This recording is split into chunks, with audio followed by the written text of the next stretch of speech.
Bonjour à toutes et à tous et bienvenue sur la chaîne Ingénieur IA. Si c'est votre première fois ici, moi c'est Zachary Souga et sur cette chaîne, je partage avec vous mon parcours, celui que je suis pour devenir un ingénieur en IA. Grosso modo, je vous montre en fait de A à Z les différentes compétences que je dois absolument maîtriser pour devenir un ingénieur dans le domaine de l'IA. Donc si c'est des thématiques qui vous parlent, vous vous abonnez, vous cliquez sur la cloche de notification et on fait le parcours ensemble.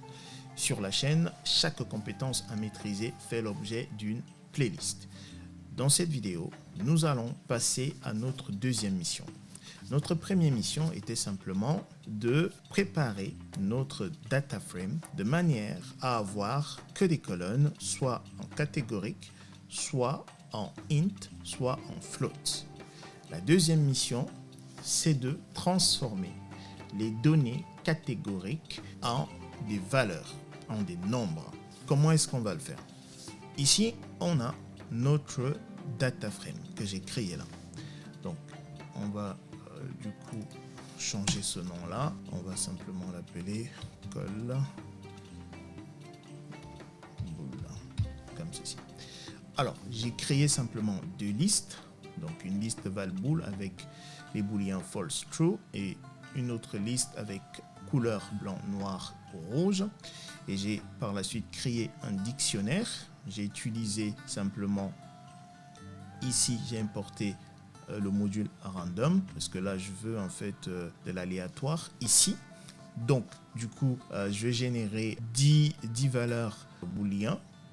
Quand je vais les choisir de manière aléatoire, d'où le random choice ici, et je le fais 10 fois en utilisant cette fonction là, range. Ok, donc du coup je crée mon data frame et là si j'exécute, effectivement j'ai pas df ici, je peux faire j'exécute, voilà, mon data frame est là.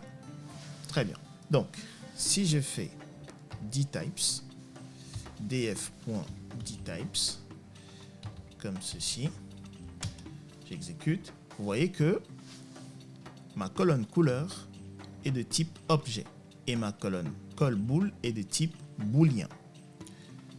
Notre première mission était simplement d'avoir des colonnes soit en int, soit en float, soit en catégorie.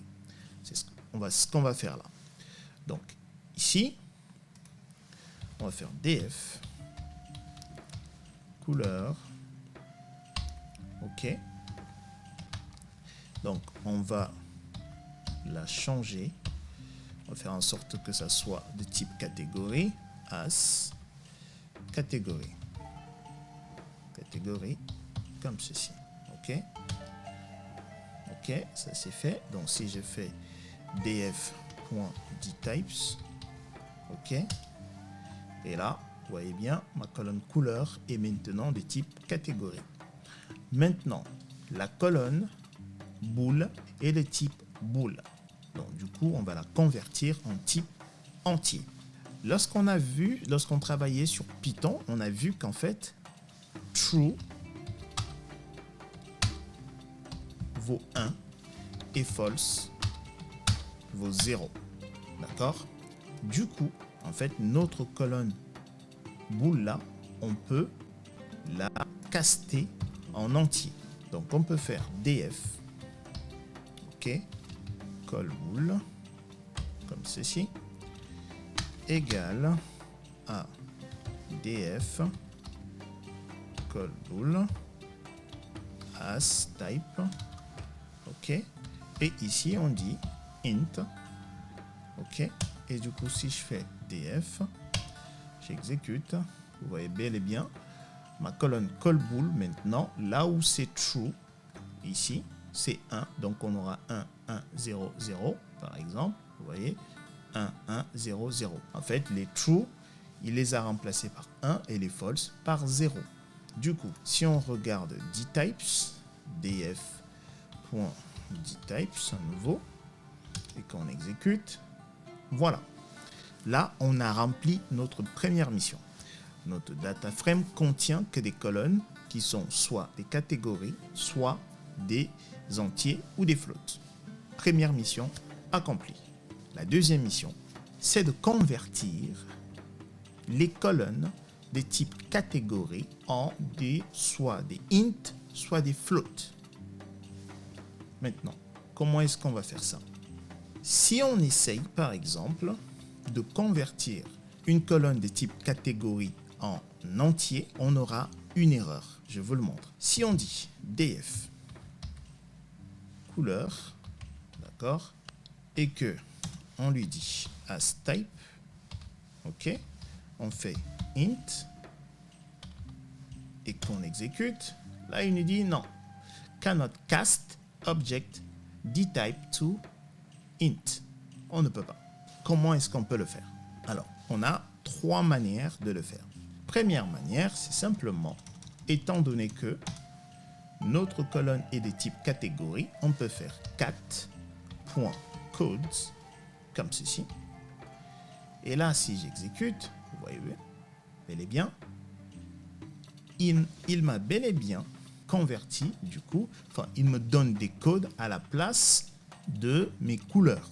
D'accord? Du coup, si on fait ici, si je vais faire ici, je vais faire value count, ok? Et que j'exécute, regardez, ici, il me dit 2, 4, 0, 3, 1, 3. Ok? Donc, si je fais donc ici df et je lui fais value, donc on va prendre la colonne couleur, ok? Comme ceci, et on va faire la même chose, value counts, ok? On ferme.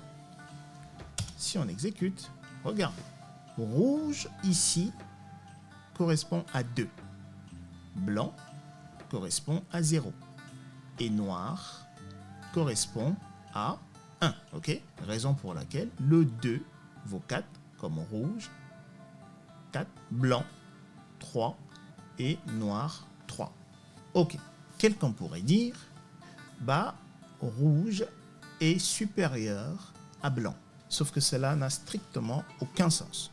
Oui, parce que 4 est supérieur à 3. Donc forcément, si on dit 4 est supérieur à 3, c'est vrai. Mais cela implique automatiquement que rouge est supérieur à blanc. Par contre, ça n'a strictement aucun sens. Ok, comment donc supprimer cette notion de hiérarchie? Dans ce cadre-là, on va utiliser ce qu'on appelle le one hot encoding. Ok? Lui va nous supprimer cette notion de hiérarchie là. Donc comment est-ce que ça se passe? Généralement, on utilise le one hot encoding lorsqu'on fait du deep learning et le n-1 encoding lorsque on fait de la régression linéaire. Donc ici, nous on va commencer avec le one hot encoding. Donc comment ça se présente? On a nos couleurs rouge, ok, et après on a la couleur blanc, et après on a la couleur noire, ok. Du coup, pour identifier le rouge, on va faire peut-être 1, 0, 0. Pour identifier le blanc, on fera 0, 1, 0. Pour identifier le noir, on fera 0, 0, 1. Voilà. Maintenant, on n'a plus cette notion de hiérarchie entre nos couleurs. Très bien. Du coup, le n-1 encoding, ok, c'est exactement ceci, à la différence que on va supprimer la dernière colonne. Voilà le n-1 encoding, encoding et le one hot encoding. Ok, maintenant, comment est-ce que on le fait ça? Du coup, ici, on va pour le moment regarder notre data frame. Hop, voilà. Donc, on a ça pour le moment. On va rajouter.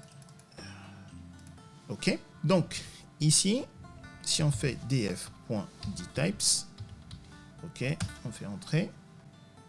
Très bien. Donc, notre colonne, c'est boule, ça va. C'est notre colonne catégorie qui nous pose un petit souci pour le moment. Donc, pour faire le one hot encoding, on fait df.get,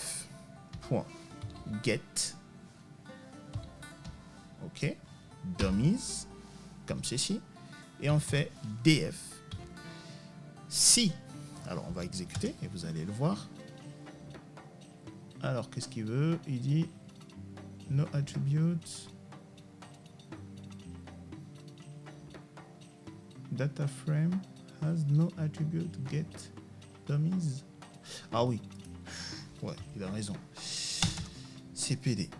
Voilà. Pardon. Voilà. Très bien. Donc là, vous voyez que il nous a créé 3 colonnes. Ok? Il nous a créé la colonne blanc, couleur noire, couleur rouge. Ok? Donc ici, on peut simplement faire as type. Ok? Int.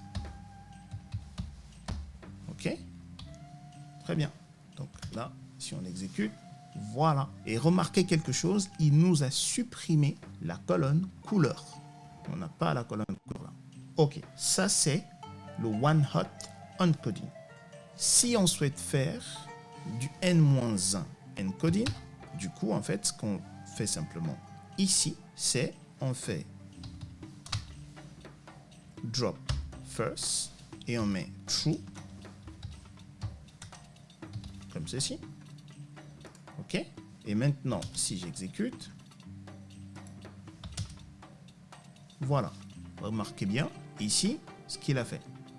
Il nous a mis couleur noire, couleur rouge et c'est tout. Alors si on mettait false ici et que on exécute, ok, donc ici regardez, à false, il nous fait le one hot encoding. Et à true, il nous fait simplement le n-1 encoding. Voilà. Ok? C'est ça la différence en fait lorsqu'on utilise first drop. Ok? Si c'est true, c'est le n-1 encoding. Et si c'est false, c'est le one hot encoding. Et comme je vous le disais en fait, le one hot encoding, c'est généralement lorsqu'on fait du deep learning et on utilise généralement le n-1 encoding lorsqu'on fait de la régression linéaire. Ok, donc nous, on va faire le one hot encoding pour le moment. Donc, on va faire false ici. Donc, on exécute. Très bien. Maintenant, comme je vous l'ai dit, ceci en fait n'impacte pas ce qu'on a fait là. Ça n'impacte pas notre data frame, ok? Parce qu'il n'y a pas d'InPlace égale à true quelque part là. Donc, pour impacter notre data frame, je vous le montre.